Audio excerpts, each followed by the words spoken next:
So maybe this is because I learned slide kind of from an electric guitar point of view first, but I've always felt like there's really two ways to think about improvising with the slide. One is an open position,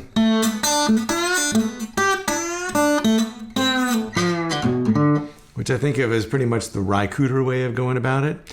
And the other way is to think about playing in closed position.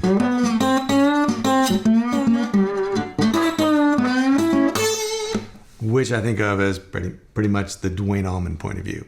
Now, the distinction in all of this is, of course, Rycooter plays chords up the neck,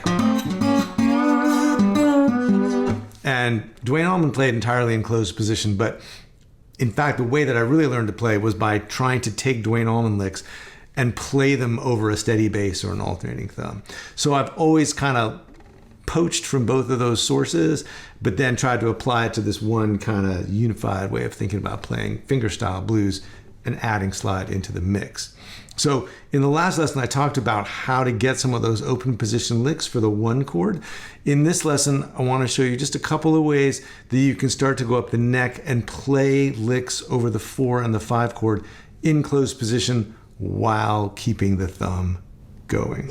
Because ultimately, any blues soloing you do is probably going to involve the 1, the 4, and the 5. So this is just a way of slowly putting together the pieces of the puzzle, get some vocabulary for the 1 chord, get some vocabulary for the 4 and the 5 chord, and then look at how you're going to put all of that together over the thumb. This is what I'll be going over in much more detail in my upcoming slide improvisation workshop on Saturday, May 18th. So if you'd like to learn more about that, check out the link below or the link on screen. Right now, let's get into some closed position strategies for putting licks over the thumb on the 4 and the 5 chord in open D tuning.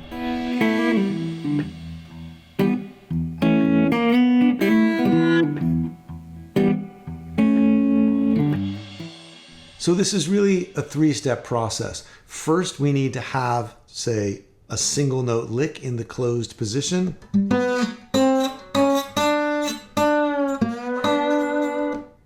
Then we need to know how to play that closed position lick over an alternating thumb.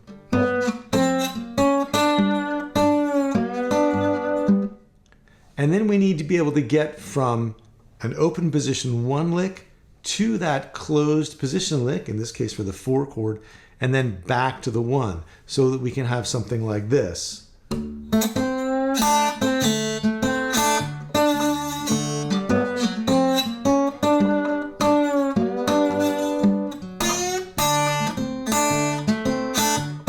Right, so we're starting in open position. We got the thumb going. We're going up here to the 4 chord to play over the 4 in closed position, and then going back to open position again. So let's look at a lick first. Closed position means we're not using any open string. So in this case, I'm going to the 5th fret to play a G chord, basically. I'm in D tuning, so if I go to the 5th fret, I'm now playing notes from a G chord. And because I want to leave the bottom strings available for the thumb, I'm only going to really use notes on the top 3 strings. I'm going to pick them with my index, middle, and ring finger. And so the lick that I'm playing right now is... And so I'm not just staying at the 5th fret. I'm playing the 3rd of G here, then going up to the 4, the flat 5, and the 5 of G, and then playing this little lick that goes down, and then to the 3rd, and then back to the 5th again. So in this case, I'm playing the notes themselves, seen without the slide, and relative to the note G are the 3rd, the 4, the flat 5, and the 5, and then 5, flat 5, 3, 5. So that's the lick. Now, if I was going to put that over the thumb, first of all, I'm going to have the slide across all 6 strings, and and I'm going to be picking this kind of alternating thumb bass on the 6th string, 4th string, 6th string, 4th string. And then on top of that, I'm just going to play either a pinch, where the index or the middle finger or the ring finger plays with the thumb, or I'm playing a finger note in between. If I'm on 1, 2, 3, or 4, beats 1, 2, 3, or 4, then it's a pinch. If I'm on one of the ands, 1 and 2 and 3 and 4 and. On the ands, it's going to be just the fingers. So these are all pinches, and that's not. So 1 and 2 and 3 and 4 and.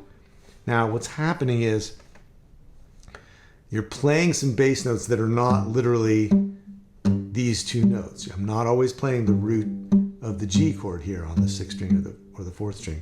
I'm moving around the slide where I have to go to get the lick. And so, yeah, literally the bass is going, but you don't really notice in context because your ear is going to focus on the melody. You're more going to perceive the rhythm of what the thumb is doing than the actual notes. And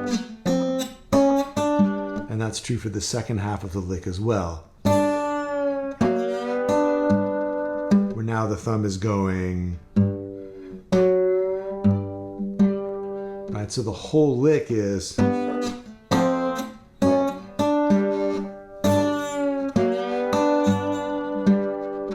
So that's really the second part, is getting that lick over the thumb. And then finally, the way to practice this is to play some licks in open position,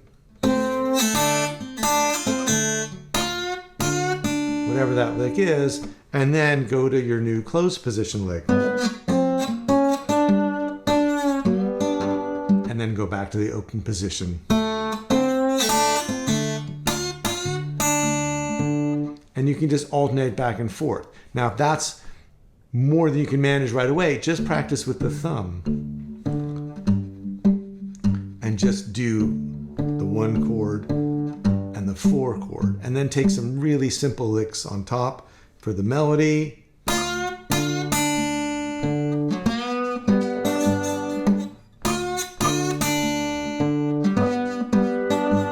So in this case, I'm just playing flat 3 to 1.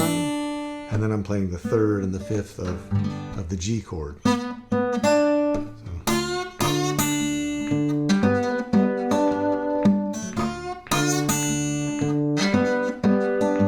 And then you can start to vary those however you want.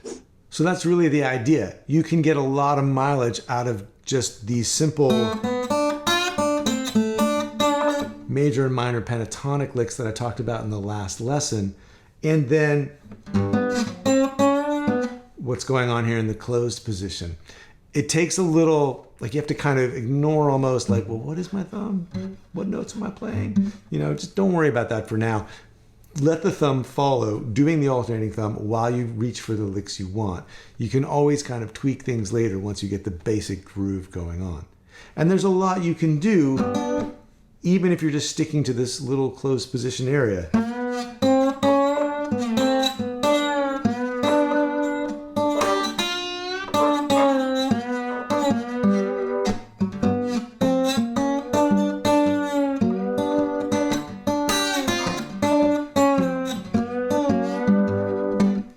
There are a lot of things you can explore. It seems like a really narrow bit of territory, but you can get a lot out of it. And once you start combining that with the 1 chord, and then of course going up to the 5 chord as well, up at the 7th fret, there's a ton of things you can find to do just playing through these 3 little positions. So that's the idea.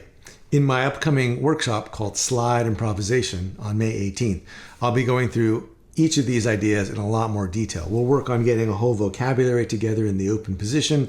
We'll look at multiple ways to put together licks for the 4 chord and the 5 chord as you go up the neck. And we'll talk about how to play over the form of the blues progression so that you can start to put together complete solos of your own.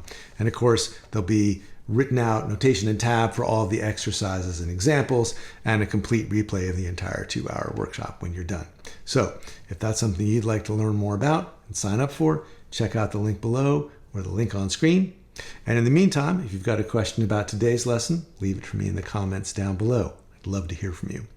And as always, thanks for watching. I'll see you next time.